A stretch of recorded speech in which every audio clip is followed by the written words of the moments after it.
الحمد لله رب العالمين والصلاة والسلام على سيد الأنبياء والمرسلين وعلى آله وأصحابه أجمعين أما بعد فأعوذ بالله من الشيطان الرجيم بسم الله الرحمن الرحيم قل هو الله أحد الله الصمد لم يلد ولم يولد ولم يكن له كفوا أحد. محترم حاضرین، جیسا کہ ابھی آپ کو یہ بتایا گیا تھا کہ آج ہم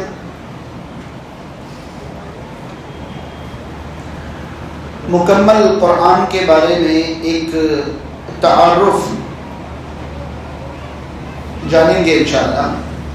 یاد رہے قرآن مجید رسول کریم صلی اللہ علیہ وسلم پر نازل ہونے والی اللہ تعالیٰ کی وہ مقدس کتاب ہے جو اللہ تعالیٰ نے اپنی بندوں کی ہدایت و رہنمائی کے لیے سب سے اخیر میں نازل فرمائی ہے.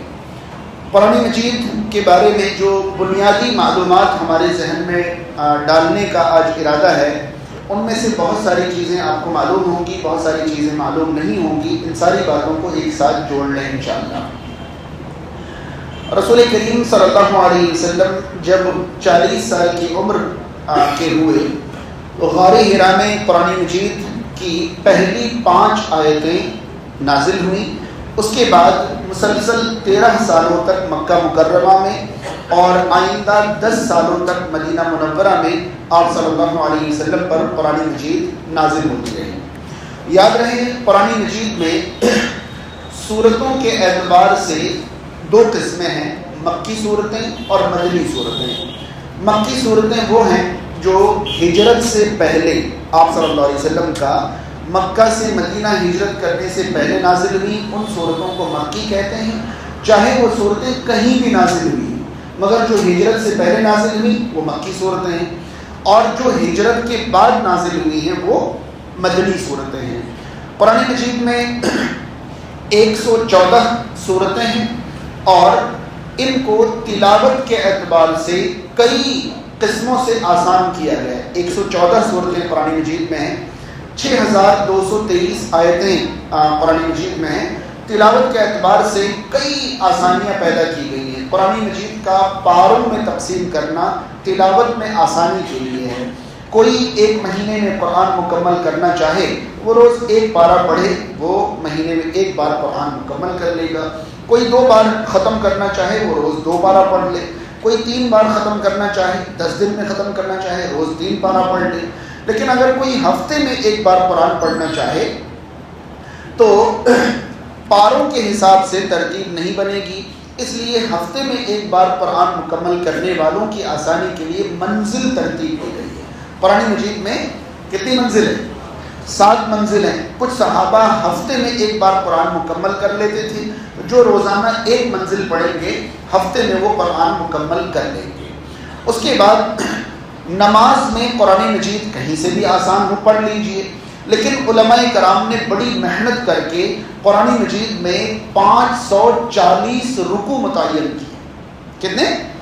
540 رکوع متعین کیے ہیں. رکوع کا مطلب یہ ہے کہ اگر کوئی نماز میں کچھ آیتیں پڑھنا چاہیں تو وہ شروعات وہاں سے کریں جہاں سے ایک بات شروع ہو رہی ہے، اور وہاں جا کر رکوع کریں جہاں کم سے کم وہ بات مکمل ہو جا رہی ہے. تو ایسے ایک اندازے کے مطابق انسان قیام کے بعد جو رکوع کرے گا وہ کہاں ان کو رکوع کرنا ہے، ایسی تقسیم علماء نے کی ہے تاکہ بیچ میں بات چھوڑ کر رکوع نہ کر بیٹھے. اس لیے یہ رکوع متعین کیا گیا. یہ 540 رکوع ہیں. نماز میں تلاوت کے اعتبار سے قرآن مجید کی صورتوں کی 3 قسمیں عام طور پر ہم تک پہنچی ہیں. سورہ قاف سے والنازعات تک، سورہ قاف سے سورۃ النبا تک کہہ لیں، 30ویں پارے کی جہاں شروعات ہوتی ہے یہاں تک، اس کو طوال کہتے ہیں، یعنی نماز کے لیے لمبی صورتیں.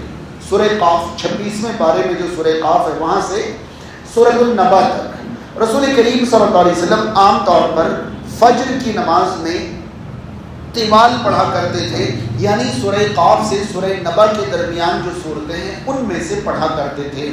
یہاں تک کہ ظہر کی شروعاتی رکعتوں میں بھی آپ صلی اللہ علیہ وسلم اتنی ہی لمبی تلاوت فرماتے تھے جتنی فجر میں کرتے تھے.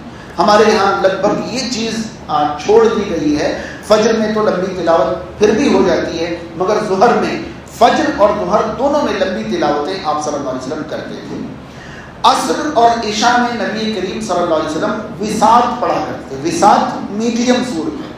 نماز کے اعتبار سے لمبی صورتیں قاف سے نبا تک ہیں، نبا سے لے کر والضحیٰ تک یہ میڈیم صورتیں ہیں جو عصر اور عشاء میں آپ صلی اللہ علیہ وسلم پڑھتے تھے. اور والضحیٰ کے بعد سے والناس تک یہ قصار ہے، شارٹ صورتیں، چھوٹی صورتیں. یہ آپ صلی اللہ علیہ وسلم عام طور پر مغرب میں پڑھتے تھے. کبھی کبھار رسول کریم صلی اللہ علیہ وسلم مغرب میں لمبی رکعتیں بھی پڑھتے تھے، کبھی کبھار لمبی رکعت والی نمازوں کو مختصر بھی کرتے تھے، تاکہ یہ پتہ چلے کہ ہمیشہ ایسا ہی کرنا ضروری نہیں ہے، مگر عام طور پر نبی کریم صلی اللہ علیہ وسلم نماز میں ایسا کرتے تھے. یاد رہے نبی کریم صلی اللہ تعالیٰ علیہ وسلم پر جو قرآن مجید کی آیتیں نازل ہوئی ہیں، ان آیتوں کی دو قسمیں کچھ دن پہلے میں نے آپ تک پہنچائی تھی. جو آیتیں نازل ہوئی ہیں ان آیتوں کو معنی اور مفہوم کے اعتبار سے ہم دو حصوں میں بانٹ سکتے ہیں، ایک آیات خبر اور ایک آیات طلب. آیات خبر قرآن مجید کی وہ آیتیں ہیں جن میں ہمیں کسی بات کی خبر دی گئی، ہمیں کسی بات کی خبر دی گئی ہے. اب اس کو ہم اور تفصیل میں لے لیں. آیت خبر کا تعلق کبھی کبھار ماضی سے ہو سکتا ہے، کبھی کبھار مستقبل سے ہو سکتا ہے. ماضی سے مراد یہ کہ آدم علیہ السلام پیدا ہوئے، فرشتے کو سجدہ کرنے کو کہا، انہوں نے کر لیا، ابلیس نے نہیں کیا. اس کے بعد وہ جنت میں رکھے گئے، ابلیس ملعون ہو گیا، فلاں اور فلاں. یہ سب خبریں ہمیں سنائی جا رہی ہیں. کہاں کی؟ ماضی کی. نوح علیہ السلام کو نبی بنایا گیا، انہیں بھیجا گیا، ان کے امت کے لوگوں نے ان کے ساتھ کیا سلوک کیا. ابراہیم علیہ السلام، موسیٰ علیہ السلام، عیسیٰ علیہ السلام، یہ سب خبریں. مگر ایک دن یہ دنیا فنا ہو جائے گی، ہم سب کو ایک جگہ جمع ہونا ہوگا، وہاں میزان قائم ہوگا، اعمال تولے جائیں گے، لوگوں کا حساب و کتاب ہوگا. یہ ساری خبریں کہاں کے بارے میں؟ مستقبل کے بارے میں. کچھ خبریں قرآن مجید میں اللہ کے بارے میں ہیں، کچھ اللہ کے بندوں کے بارے میں ہیں. اللہ کے بارے میں خبریں یعنی وہ ایک ہے، بے عیب ہے، پاک ہے، قادر مطلق ہے. اس نے جو کچھ بھی کیا ہے وہ ساری چیزیں، جو کر رہا ہے وہ ساری چیزیں، جو کرے گا وہ ساری چیزیں، یہ آیات خبر ہیں اللہ تعالیٰ کے بارے میں. پھر اللہ کے بندوں کے بارے میں جو خبریں ہیں ان کی دو قسمیں ہیں. جو اللہ کو ماننے والے ہیں ان کی صفات، خوبیاں کیا ہوتی ہیں اللہ تعالیٰ نے یہ بیان فرمائی ہیں. جو اللہ کے نہیں ماننے والے ہیں ان کی صفات اور خوبیاں کیا ہوتی ہیں، کمیاں کیا ہوتی ہیں، اللہ تعالیٰ نے یہ بیان فرمائی ہیں.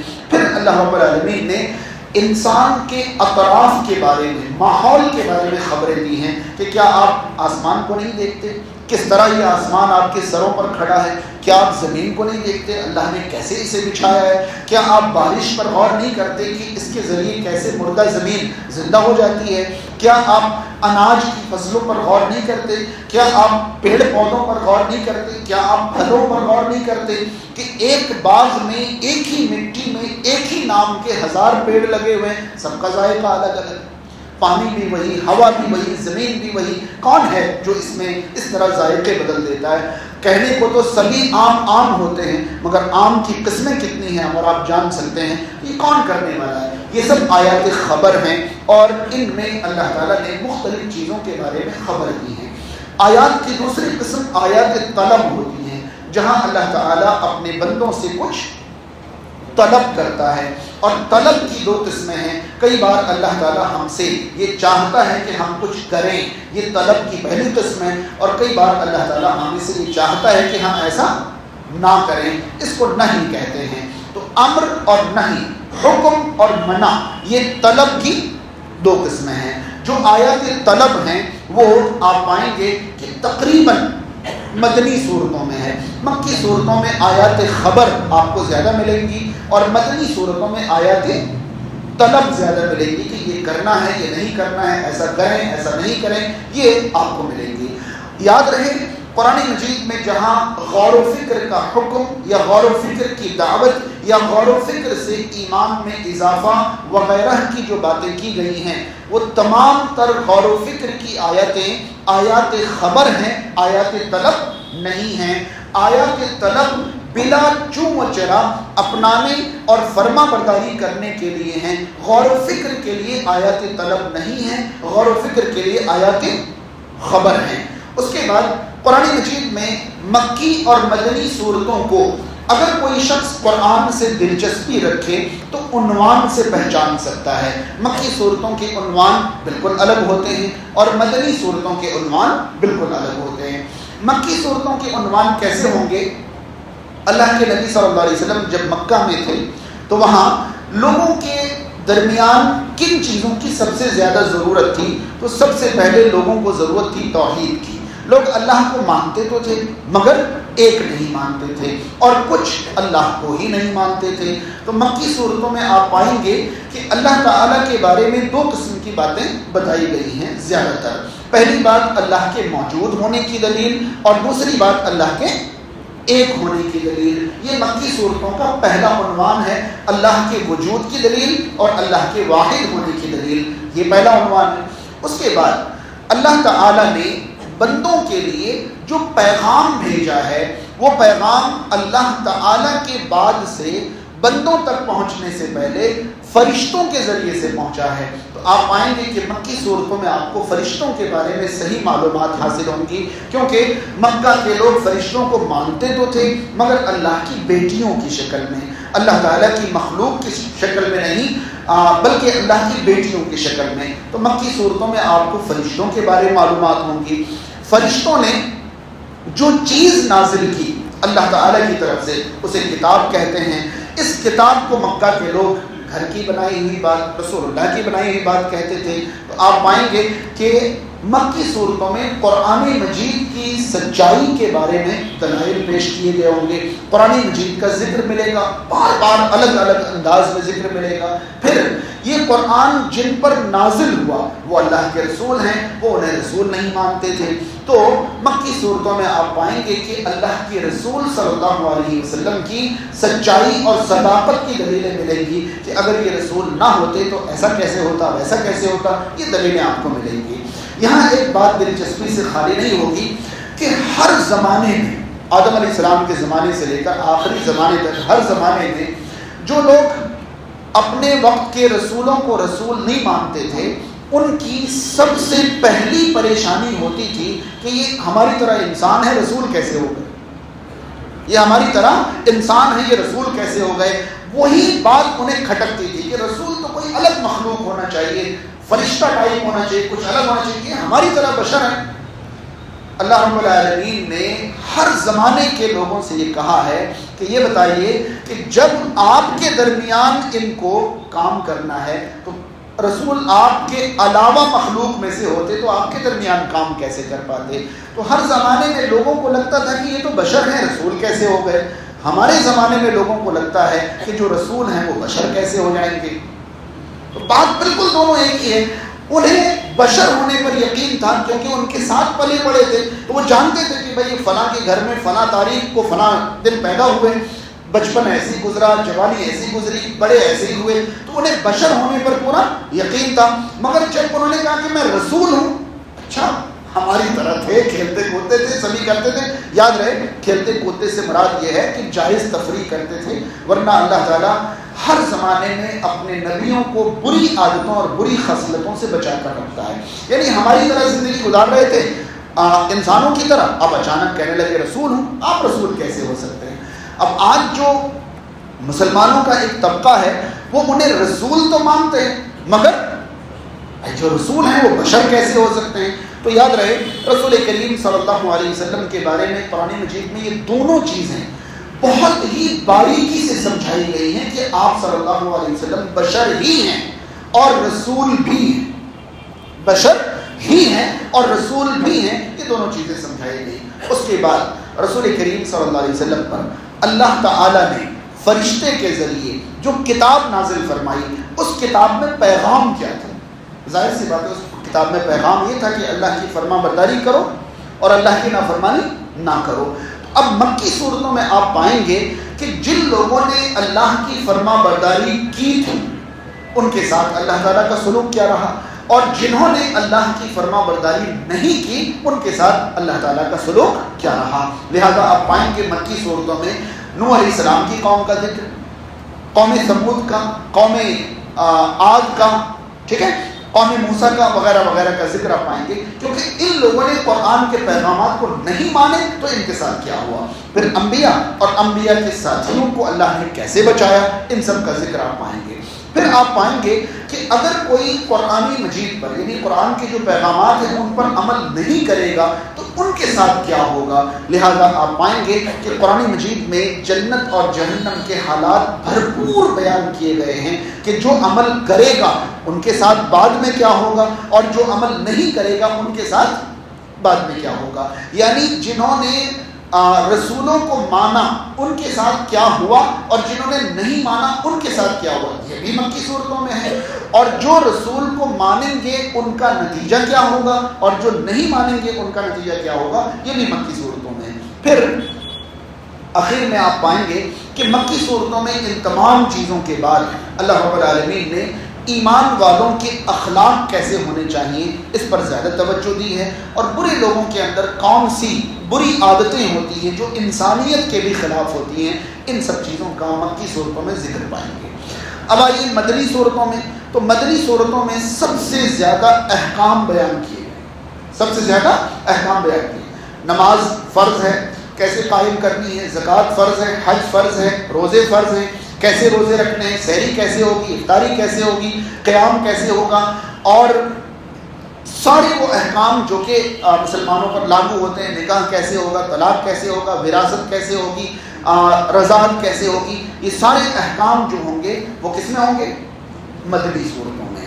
مدنی صورتوں میں احکام بیان کیے جائیں گے، پہلی بات. دوسری بات، اسلام کی اشاعت اور تبلیغ میں جو پریشانی آئے گی اس کو کیسے ہینڈل کرنا ہے، اور جو اسلام کے بڑھنے میں رکاوٹیں بنیں گے ان رکاوٹوں سے کیسے نپٹنا ہے، اسلام کو آگے بڑھانے کی کیسی کوشش کرنی ہے، کب دعوت ہوگی، کب قتال ہوگا، کب کیا ہوگا، یہ ساری چیزیں آپ کو کس میں ملیں گی، مدنی صورتوں میں. کیونکہ مکی صورتوں میں مکی زندگی میں ان چیزوں کی اجازت تھی نہیں، اجازت ہی قتال کی مدنی زندگی میں ملی ہیں. لہذا قتال کی ساری آیتیں آپ کو کہاں ملیں گی، مدنی صورتوں میں. اس کے بعد مدنی صورتوں میں آپ پائیں گے کہ نبی کریم صلی اللہ علیہ وسلم کا یہود کے ساتھ رویہ کیسا رہا، نصارہ کے ساتھ رویہ کیسا رہا، مسلمانوں کو یہود و نصارہ کے ساتھ کیسا برتاؤ کرنا چاہیے، یہود و نصارہ کس طرح کی باتیں کہتے تھے، کس طرح کی چال بازیاں کرتے تھے، کس طرح کے ان کے مسلمانوں کے خلاف کوششیں تھیں، مکر تھے، فریب تھے، وہ ساری چیزیں آپ کو ملیں گی مدنی صورتوں میں. کیونکہ مکی زندگی میں آپ صلی اللہ علیہ وسلم کا واسطہ یہود اور نصارہ سے نہیں تھا بلکہ مشرکین سے تھا. یہود اور نصارہ کہاں ملے، مدنی زندگی میں ملے. مدینہ میں یہود آباد تھے، مدینہ سے دور نصارہ آباد تھے، تو یہود و نصارہ کے بارے میں عام طور پر آیتیں آپ کو مدنی صورتوں میں ملیں گی. مگر اللہ تعالیٰ کے وجود کی باتیں، اللہ تعالیٰ کی وحدانیت کی باتیں، اور گزشتہ اقوام اور آئندہ لوگوں کی جو حالتیں ہوں گی ان بارے میں آیتیں آپ کو مدنی صورتوں میں بھی مل جائیں گی. اللہ تعالیٰ کے وجود کے دلائل مدنی صورتوں میں بھی بھرمار ہیں، اللہ کے واحد ہونے کے دلائل مدنی صورتوں میں بھی ہیں. گزشتہ اقوام کا ذکر آپ کو مدنی صورتوں میں بھی مل جائے گا، اور آنے والے دنوں میں جو اللہ کے ماننے والے ہیں ان کا کیا ہوگا، جو نہیں ماننے والے ہیں ان کا کیا ہوگا، ان سب کا ذکر آپ کو مدنی صورتوں میں بھی مل جائے گا. یاد رہے قرآن مجید کے بارے میں ایک فکر میں آپ کے ذہن میں ڈالنا چاہوں گا، اس پر غور کریں. آپ میں سے کچھ لوگوں کو یاد ہوگا کہ میں نے گزشتہ خطبہ اس جمعہ سے پہلے عمر ابن خطاب میں قرآن کی عظمت پر خطبہ کرتے ہوئے ایک بات محسوس کرانے کی کوشش کی تھی. محسوس کریے، یہ قرآن ہے جس کو آج ہم نے سن کر مکمل کیا ہے الحمدللہ. اس قرآن کو اس طرح سمجھنے کی کوشش کریں جس نے اس قرآن کو نازل کیا اللہ کی ذات، اس سے بڑی کوئی ذات اور ہستی ہے نہیں. یعنی قرآن مجید نازل کرنے والی ذات سب سے بڑی، سب سے عظیم ہستی. قرآن مجید کو نازل کرنے کے لیے اللہ تعالیٰ نے جس فرشتے کا انتخاب کیا وہ کون تھے؟ ان سے بڑا کوئی فرشتہ نہیں. یعنی قرآن مجید کو اللہ تعالیٰ جیسی عظیم ہستی نے سب سے عظیم فرشتے کے ذریعے نازل فرمایا. ٹھیک ہے.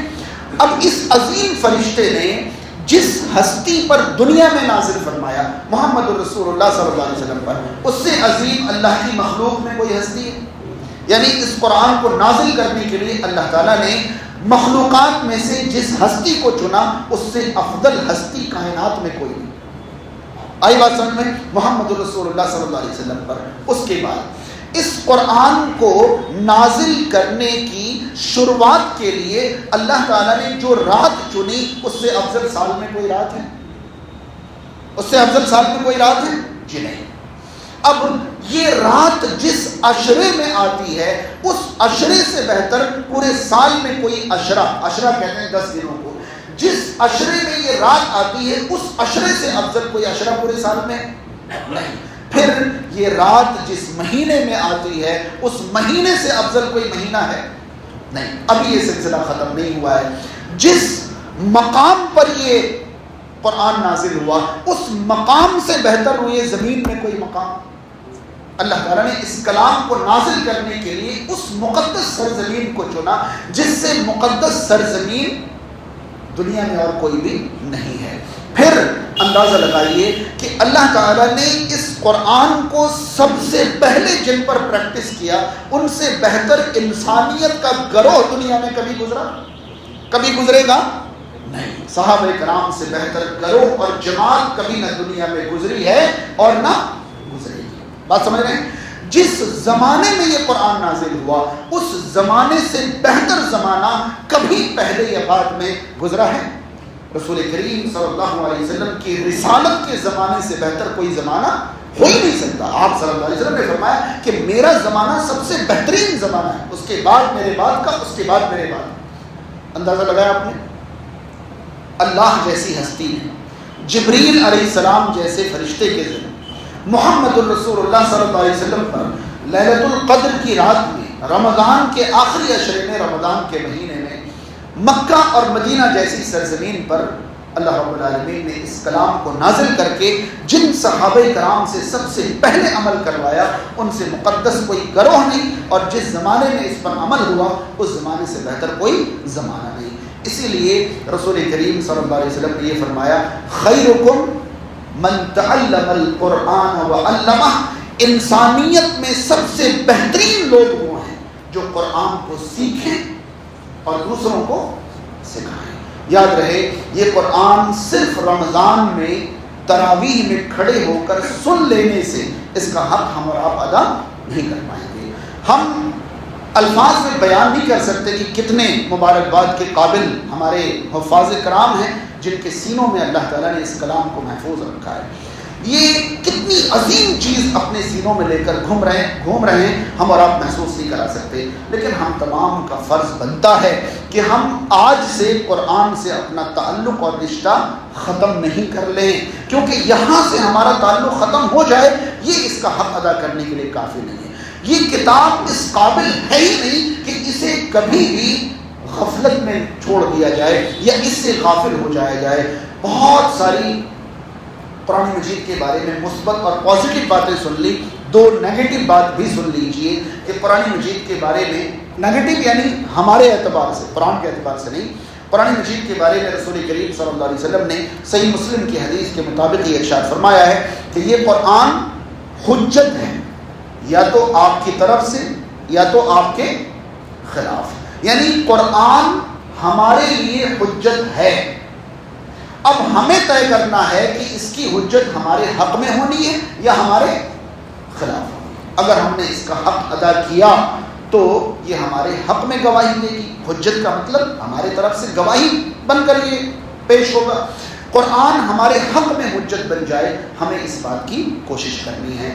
قرآن مجید ہمارے حق میں حجت بنے اور ہمارے خلاف حجت نہ بنے، اس کے لیے کن باتوں کا خیال رکھنا ہے وہ میں ابھی بتا دوں. دوسری حدیث وہ بھی صحیح مسلم کی ہے. اللہ کے رسول صلی اللہ علیہ وسلم نے فرمایا کہ اللہ تعالیٰ اس کتاب کے ذریعے اقوام کو بلندی عطا فرماتا ہے تو اسی کتاب کی وجہ سے اقوام ذلت میں بھی چلی جاتی ہے. بات سمجھ رہے ہیں؟ یہ بھی صحیح مسلم کی حدیث ہے کہ اگر اس کتاب کا حق ادا کرنے والے ہم بنے رہیں تو اللہ تعالیٰ ہمیں رفعت اور بلندی عطا فرمائے گا.